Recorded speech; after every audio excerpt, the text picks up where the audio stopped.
এখানে আপনি তো একদম চুলচেরা বিশ্লেষণ করার লোক না। আমি যেটা ওই আগের সূত্রদের এবং ডক্টর জাহেদ যে কথাটা বললো সেটাই বলছি যে আপনি বলছেন যে আপনি আইনের শাসন বিশ্বাস করেন এবং এটাকে প্রতিষ্ঠা করবেন, তাহলে অবভিয়াসলি একটা প্রশ্ন আসে আপনার এই সরকারের মনে হচ্ছে যে এখন পর্যন্ত মনে হচ্ছে যে সবচেয়ে এফিশিয়েন্ট মেধাবী একজনকে আপনি প্রথমে তিনি আসলেন আমেরিকার থেকে খলিলুর রহমান সাহেব, উনি খুবই মেধাবী লোক, ফার্স্ট হয়েছে, সব কিছুই ঠিক আছে।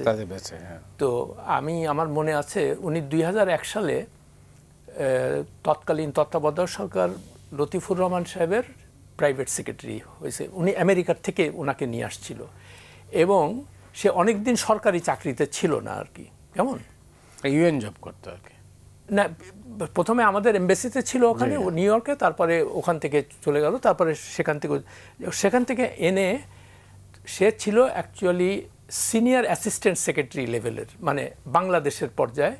তো পরে যখন তাকে আর ওই পিএসের পোস্টটা হলো জয়েন্ট সেক্রেটারি পোস্ট, তো যেহেতু সে অনেক দিন নাই তো তখন তাকে করা হলো সকালবেলায় তাকে ডেপুটি সেক্রেটারি করা হলো এবং বিকেলে তাকে জয়েন্ট সেক্রেটারি করা হলো 12 ঘন্টার মধ্যে। হ্যাঁ, তো ও লতিফুর, আমার মনে হয় আপনিও সেই অনুষ্ঠানে সংবাদ সম্মেলনে উপস্থিত ছিলেন। আমি লতিফুর রহমান সাহেবকে জিজ্ঞেস করলাম যে আচ্ছা আপনি তো একজন বিচারপতি, মানে প্রধান বিচারপতি ছিলেন, তো আপনি এরকম একটা কাজ কেন করলেন?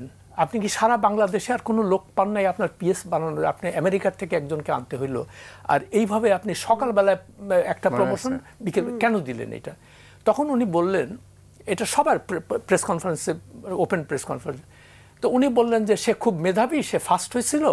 তো আমি বললাম যে দেখেন, আমি তো তার মেধা নিয়ে আপনাকে কোনো প্রশ্ন করিনি, আমি বলছি যে প্রক্রিয়া এই নিয়োগটা হয়েছে এটা ঠিক হয়েছে কিনা, আপনি তো বিচারক। তো তখন উনি আমতা আমতা করতে থাকলেন। যাই হোক, পরে এবং সেই এই অক্টোবর মাসের 2 তারিখে তখন ওখানে থাকার অবস্থায় এটা পত্রপত্রিকা আসছে, প্রথম আলো, জনকণ্ঠ, সব পত্রিকা আসছিল। সেখানে অক্টোবর মাসের 2 তারিখে ওই প্রধান উপদেষ্টার কার্যালয়ে একজন মহিলা নারী কর্মকর্তা ছিলেন, তার সঙ্গে কথিত আছে, এটা পত্রপত্রিকায় আসছিল যে তার সঙ্গে একটা পরকীয়ার সম্পর্ক হয় খলিল সাহেবের। তখন তাকে কিছুদিন পরের মধ্যে, যেহেতু 3 মাসের সরকার ছিল, তো তাকে নিউ ইয়র্কে পোস্টিং দেওয়া হইল।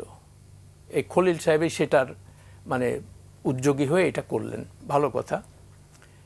তখন তার স্বামী এটা জানতে পারে, ভদ্রমহিলার স্বামী, তার একটা প্রতিবন্ধী মেয়ে ছিল আর একটা বাচ্চা, 2টা।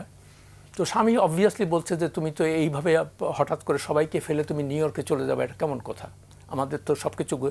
তো এটা নিয়ে তাদের মধ্যে প্রচণ্ড ঝগড়াঝাটি হয়। এক পর্যায়ে অক্টোবর মাসের 2 তারিখে রাত 11টার সময় এরকম ঝগড়া চরম পর্যায়ে গেলে সেই তার স্বামী তাকে গুলি করার পরে সে মারা যায় এবং তারপরে ওই স্বামী নিজে সুইসাইড করে, মার্ডার সুইসাইড আর কি। এটা নিয়ে 3 তারিখ সকালে সমস্ত বড় বড় পত্রিকা এগুলাতে আসছে আর কি। তখন আমি এই কথাটাই লিখলাম এবং সেই রাত্রে, ঠিক সেই রাত্রে খলিল দেশ থেকে পালিয়ে যায়। তখনও কিন্তু মানে হ্যান্ডওভার হয় নাই খালেদা জিয়ার কাছে ক্ষমতা, 1 সপ্তাহ আগেই সে চলে গেল দেশ থেকে।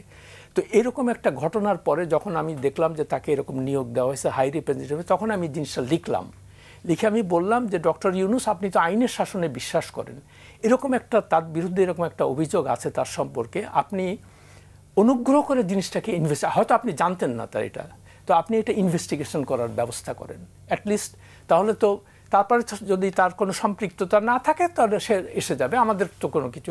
কিন্তু আপনি জিনিসটাকে, মামলাটা তো আছে সেখানে, হ্যাঁ, এই মামলাটা ধামাচাপা দিল কে? আর আমাদের দেশে হচ্ছে কি, যারা ক্ষমতাবান তাদের জন্য আইন নাই, এটা তো আমরা সবসময় দেখি।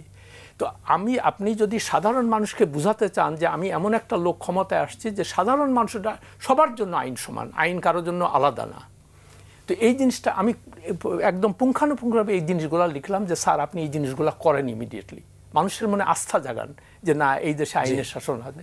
তো সেটা উনি করলেন না করার ফলে তারপরে প্রথমে হাই রিপ্রেজেন্টেটিভ রোহিঙ্গা তো পাঠাই দিল। আমার মনে হয় আমি ডক্টর জাহেদের একটা অনুষ্ঠান সুযোগ যে একজনও যাবে না, এবং হি ওয়াজ রাইট, এবং আমরাও জানতাম এটা, সেটা হলো না কিছুই।